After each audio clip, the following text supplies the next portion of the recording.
Please don't come. My wife doesn't want you and Mom to be here. That message showed up on my phone screen on the very morning my son was getting married. Not because the trip was too far, not because his mother's health was weak, but because our presence was seen as something embarrassing. I stood still in the living room, my tie not even finished yet, and wondered, when did I raise a successful son and fail at teaching him to remember where he came from? Before I go on, take a moment to subscribe to the channel and leave a comment telling me where you're listening from. Your presence here helps stories like this be told all the way through. And now, let me tell you what happened after that message. That morning, I still went through my usual routine, as if nothing was about to fall apart. I stood in front of the mirror and carefully tied my dark blue tie. The one Tyler once said made me look more respectable than my real age.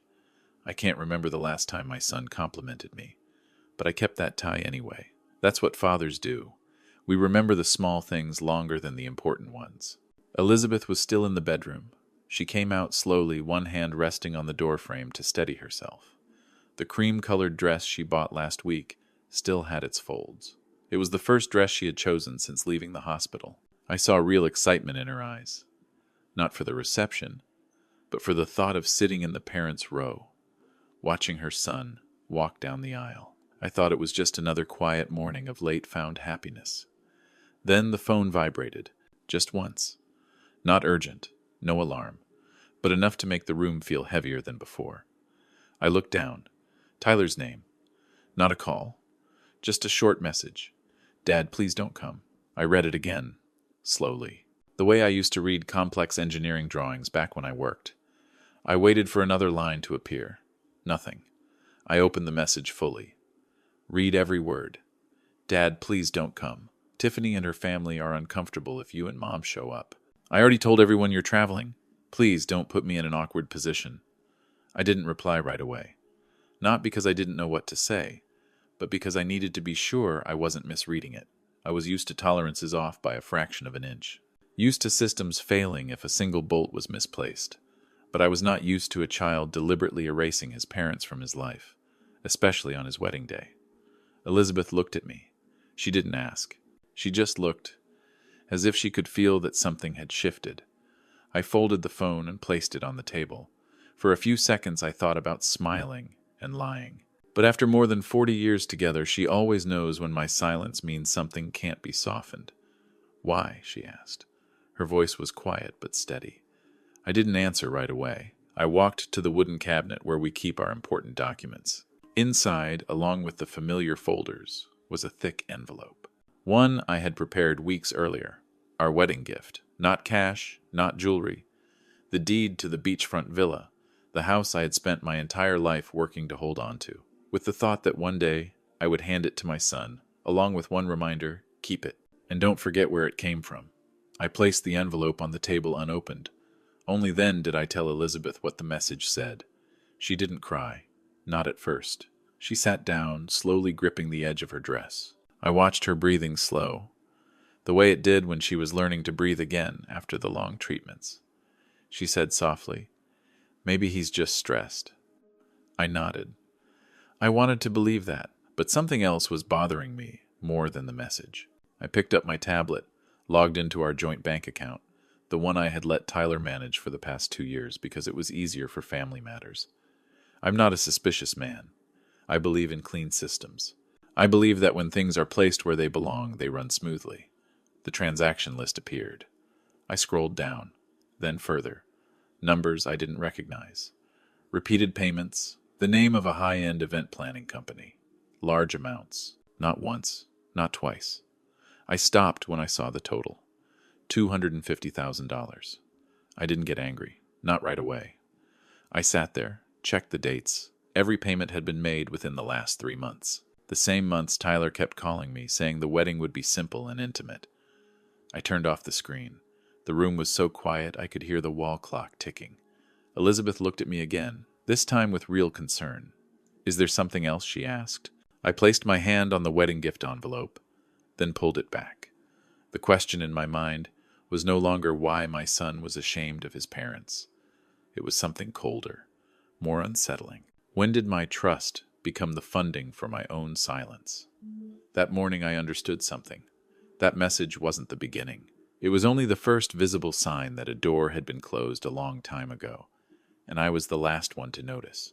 After Elizabeth went to lie down, I stayed behind, alone in the living room. The wedding envelope sat on the table unopened, like a question that hadn't been given permission to exist yet. I wasn't angry. I just felt something familiar, the feeling of a man who spent his life working with metal and blueprints. When a system shows signs of drifting out of alignment, the first step is never panic. It's inspection, one connection at a time. I opened the tablet again, not to look for more numbers that would weigh on my chest, but to understand exactly where I was standing. I wrote everything down, every payment, every date, every recipient. On paper, it was all clean. The digital signature was mine. The authority had been given by me. Tyler hadn't stolen anything. He had only used what I placed in his hands, with the belief that family was a concept that didn't need fine print. I stood up and made a cup of tea, not coffee. I needed a clear head, not a faster heartbeat. As the water boiled, I looked out the window. Seattle in the morning has a particular kind of quiet, the kind that makes you believe everything is working just fine. I picked up my phone and called William. William never asks many questions. He never has. We've known each other since we were young, back when I didn't think I'd grow old, and he didn't think he'd spend his life using the law to protect people who trusted the wrong places. I only said one thing. I need you to look at some documents. Right now, we connected on a video call. I shared my screen and opened the files I had let Tyler handle on my behalf. William stayed silent longer than usual. He didn't interrupt. He didn't act surprised. When I finished, he said just one sentence. "Matthew, there are a few things you should know." I listened. Didn't interrupt. Didn't rush a reaction. He pointed out a mortgage agreement I had signed nearly a year earlier. Electronically. On a day I was traveling for work. The vacation house Elizabeth loved so much. The place we went whenever she needed sea air had been used as collateral for an investment. The beneficiary wasn't Tyler. It was Mr. Sterling's company, Tiffany's father. I asked. "Is the contract still valid?" William said. "Yes, but it's in your name, and you still have the right to stop everything if you act soon enough." I didn't feel betrayed in the dramatic sense of the word. What I felt was more precise, like watching a straight line bend slowly over time, and realizing I hadn't looked closely enough to notice. Tyler hadn't asked. He had simply stayed quiet, and I had mistaken that silence for maturity. William didn't tell me what to do. He only asked one question. "What do you want to protect?" I looked toward the bedroom where Elizabeth was resting. I answered without hesitation. "I want to protect my wife's peace, and after that, I want my decision-making power back." The call ended. I didn't get up right away. I sat there, looking at the wedding envelope again. This time, I opened it, not to review the documents. I knew them too well, but to ask myself what I had been preparing to hand over to people who had just asked me to disappear. I called the bank. My voice was calm. I requested an immediate freeze on all premium credit cards under my name that Tyler was using. I confirmed the cancellation of all pending payments to the event planning company. No explanations were needed. They didn't ask. It was my right, and for the first time in years, I used it. Then I called the property management firm. The beachfront villa, the gift that would no longer be given, was returned to full ownership status under my name. No arguments, no emotion. Everything happened quietly. No shouting, no accusations. Just short calls, clear confirmations. And I realized something then. Control doesn't need noise to be effective. Elizabeth woke up just as I finished the last call. She came out and looked at me, waiting for an explanation. I told her only what needed to be said. No more, no less. She listened, then sat beside me. "Are we going?" she asked softly. I didn't answer right away. I thought about the message from that morning, about being asked to vanish for someone else's comfort. Then I thought of something simpler. If I didn't show up today, I might never truly show up in my son's life again. "Yes," I said, "but not the way they expect." We got ready to leave. No rush, no tension. Elizabeth changed her shoes, careful as always. I took the envelope with me, not to give it away, but to remind myself that some things, when handed to the wrong people, don't become gifts. They become excuses to erase you. On the drive, I didn't turn on any music. I let the silence stay. I wasn't planning revenge. I was forming something colder, clearer. If the truth had to come out today, then it would come out under the very lights they had set up to show off. And I knew one thing for certain. When the doors to that ceremony opened, there would be no turning back. For any of us. We arrived while the ceremony still hadn't begun. The estate sat on a quiet hillside, surrounded by hedges trimmed more carefully than necessary. The kind of precision meant to remind everyone that the owner didn't appreciate randomness. I parked in the staff area, not because there was no space, but because I didn't want attention any earlier than needed. Elizabeth held my hand as we stepped out. Her breathing was slow, steady. I knew she was calming herself. So was I. Neither of us mentioned the message from that morning. Everything that needed to be said had already been left behind our front door. Inside, the lighting was even, bright but cold. Soft music played in the background, just loud enough to fill the gaps between polite greetings. I looked around and noticed how few familiar faces there were. Tyler's old friends, the ones who used to have dinner at our house, were almost all gone. Instead, there were quick handshakes, carefully measured smiles, eyes that assessed someone's value before deciding how long to stand beside them. I didn't look for Tyler right away. I stayed close to Elizabeth and guided her to a chair near the aisle. She wasn't tired. I just wanted her to have support. I watched the room like someone who didn't belong here. And maybe, the way my son wanted it, I truly didn't. Tiffany appeared across the room. Her wedding dress caught the light shimmering.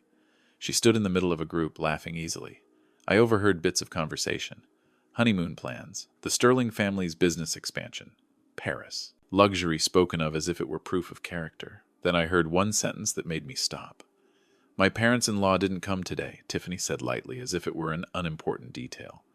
They're in Europe. It's probably for the best. Not everyone fits into events like this. A few people laughed. No one asked anything more. I didn't step forward. I didn't need to. Some words once spoken under lights like these always find their way back to the speaker. Sooner or later, my phone vibrated. A message from William. The event company just called. Payments were declined. They're asking for you. I replied with one line. I'm here. Less than 5 minutes later, a man in a black suit approached me. He lowered his head slightly and said there was a technical issue that needed to be resolved before the ceremony could continue. I nodded. I told him I would handle it. The music stopped. Not abruptly, just enough to create an uncomfortable gap. Conversations faded. Heads turned toward the stage where the host stood frozen, searching for the right words. I walked forward. Not fast, not slow. I could feel Elizabeth behind me. Quiet, steady. I didn't take the microphone right away. I looked out at the audience, at faces waiting for an announcement that would match the elegance they had paid for. I apologize for the interruption, I said. My voice wasn't loud. It didn't need to be. There are a few misunderstandings that need to be clarified. I looked toward Tyler. My son stood beside Tiffany, his face pale. He didn't step forward. He didn't step back. For the first time that day, he didn't know where he belonged. I am the one listed on the contract for today's event, I continued. And this morning I realized that certain decisions were made on my behalf. Not only about finances, but about whether my wife and I were allowed to be present. Tiffany turned toward Tyler. I couldn't hear their words, but I saw her lips press tight. Mr. Sterling, seated in the front row, frowned. He studied me as if trying to decide whether I was a minor detail or a serious liability. I want to be clear about one thing, I said, looking directly at the Sterling family.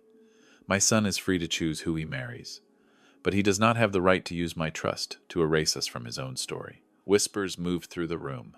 The host stepped back, giving me space. I wasn't looking for agreement. I was putting things back where they belonged. I have also learned, I continued, that a significant portion of the resources funding this ceremony came from assets that do not belong to the Sterling family, and that those assets were used for purposes other than what I was told. Mr. Sterling stood up abruptly. He said something, but I raised my hand, not to silence him, just to ask for a few more seconds. He sat back down. His expression had hardened. I didn't come here to embarrass anyone, I said, but I will not remain silent when that silence is being used as a tool.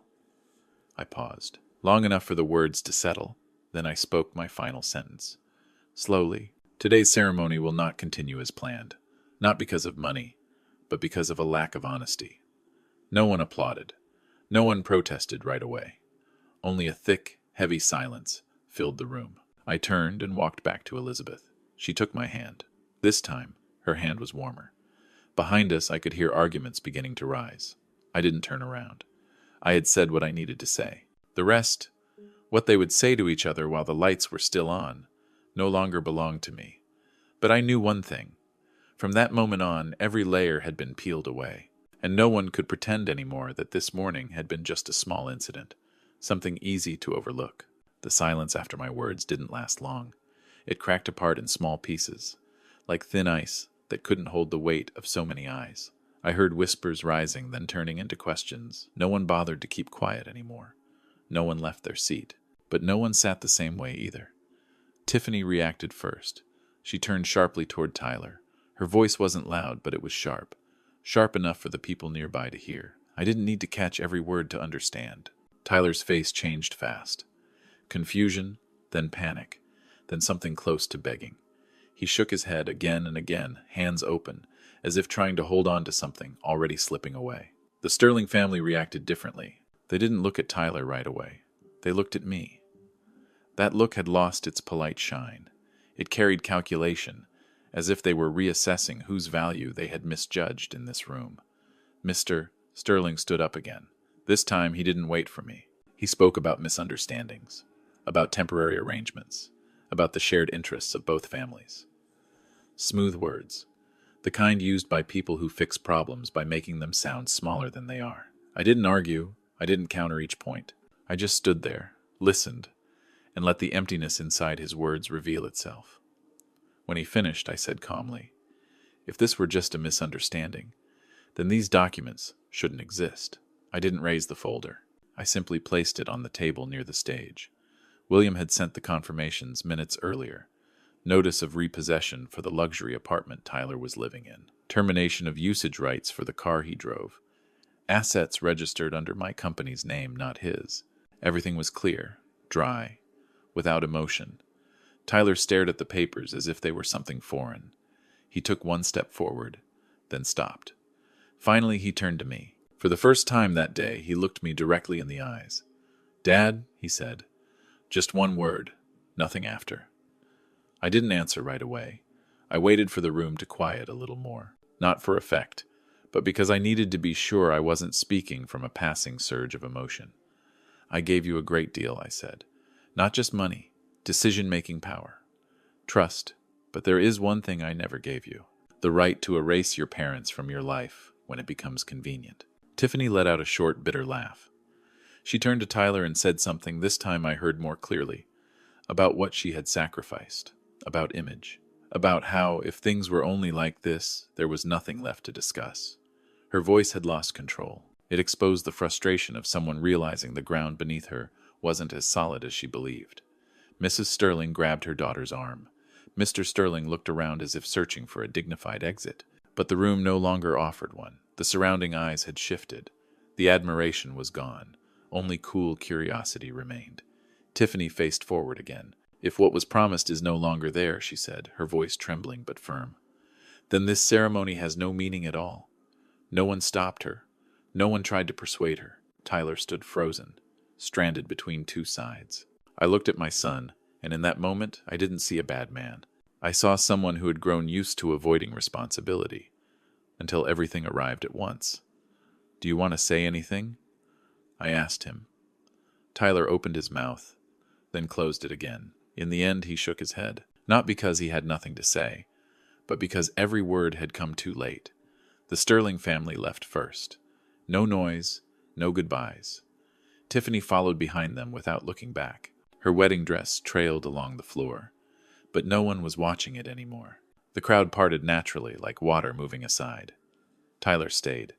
When the murmurs in the room shifted again, no longer anger but conclusion, he walked toward me. His voice was lower, more urgent. "I was wrong," he said. "I'll fix it. Just give me time." I looked at him. I didn't feel anger. I felt tired. tired from realizing that some mistakes aren't fixed with time, but with acceptance of consequences. I'm not taking your future away, I said. I'm only taking back what belongs to me. I turned to Elizabeth. She stood up. We didn't need to discuss anything. The decisions had already been made, in those quiet calls earlier that morning. As we left, the estate voices still echoed behind us, but they no longer had anything to do with us. There was no sense of victory, no clear relief, only the quiet ending of a role I had held for far too long. The role of the man who stayed behind the scenes to keep everything from collapsing. On the way out, Elizabeth held my hand tighter. I knew she was sad, so was I. But within that sadness, something new was forming, a space no longer filled by other people's expectations. And I understood then, what had collapsed that day was not a wedding. It was the collapse of an illusion, one all of us had kept alive for far too long. We left the estate as the afternoon light began to tilt downward. No one followed us. No one called our names. The road to the gate felt longer than I remembered. Or maybe it was because this time I wasn't in a hurry to prove anything to anyone. Elizabeth leaned her head back against the seat and closed her eyes. I drove slowly, evenly, as if keeping that pace would make what had happened impossible to reverse. A few days later, we didn't return to the old house right away. I booked a small room overlooking the bay. Elizabeth needed sea air, and I needed quiet. Every morning I made tea and sat watching boats move in and out of Seattle's harbor. This city had given me a career, but it also reminded me that anything of value must eventually be put back in its proper place. I called William again, this time not to manage a crisis. I told him I wanted to sell the beachfront villa. He was silent for a few seconds, then asked, "Are you sure?" I told him I was. That house had been held for Tyler. But I understood now. A gift given with hesitation never becomes a blessing. We decided to use the money to create a small scholarship fund in Elizabeth's name, not because she needed a title, but because she deserved to be remembered through something that opened doors for others. Elizabeth didn't say much when I suggested it. She just nodded and said, "If someone gets to move forward because of this, then that's enough." In the weeks that followed, my phone filled with missed calls. Tyler called. I didn't answer, not out of anger, but because I knew that if I picked up too soon, I would become his support again, instead of letting him stand on his own. One evening, while light rain fell, I received a short message. "I understand now. I'm sorry." I read it. I didn't reply. Some apologies need time to find their proper shape. Elizabeth grew stronger. She walked every morning, slow but steady. One day she held my hand and said, "I feel lighter." I knew she wasn't talking only about her health. Neither was I. I no longer had to calculate how my decisions might affect someone's image, or someone's party, or someone else's version of our family story. One afternoon, as we stood on the pier, my phone vibrated again. This time, I glanced at the number and turned it off. No struggle, no regret. I slipped the phone into my coat pocket. Elizabeth looked at me. She didn't ask anything. She just smiled, very softly. I thought about Tyler. I thought about all the years I tried to do everything right for my son. The right schools, the right career, the right image. I realized I had taught him how to succeed, but I hadn't been firm enough in teaching him gratitude. That part was my responsibility. But I also understood something else. Responsibility does not mean continuing to sacrifice yourself for choices someone else knowingly makes. Love is not endless protection. Sometimes, love is stepping aside. The scholarship fund was finalized in early fall. We attended a small announcement gathering. No display, no spotlight. Elizabeth stood beside me, her hands slightly unsteady but her eyes bright. When a young girl stepped forward to receive the first award, Elizabeth squeezed my hand tighter. I didn't say anything. I just thought, maybe this was the gift we were meant to give all along. That evening we returned to Seattle. The city lights came on. I stood by the window watching people move below. I no longer felt the need to keep pace with them. I had gone far enough, for long enough. Before going to bed, I checked my phone one last time. No new messages. I placed it on the table and turned off the light. Elizabeth was already asleep. Her breathing was calm, even. I lay there in the quiet room, and for the first time in decades, I wasn't thinking about what I needed to do for my son tomorrow. I was thinking about what I would do for myself. and for the woman who had walked this long road beside me. Some ties, when cut, don't leave wounds. They leave space. Space wide enough to step into a new chapter. Lighter, truer, and finally, free. If you stayed with me until the very end of this story, thank you for listening with patience and understanding. If this story gave you something to think about, please like, subscribe, and share so more honest family stories can reach those who need them. The message I want to leave you with is simple. Success is not measured by what we give, but by how we teach others to value it. Kindness is not wrong, but kindness needs boundaries. Family is a place to return to, not a place to be used. Thank you for being here. I'll see you in the next story.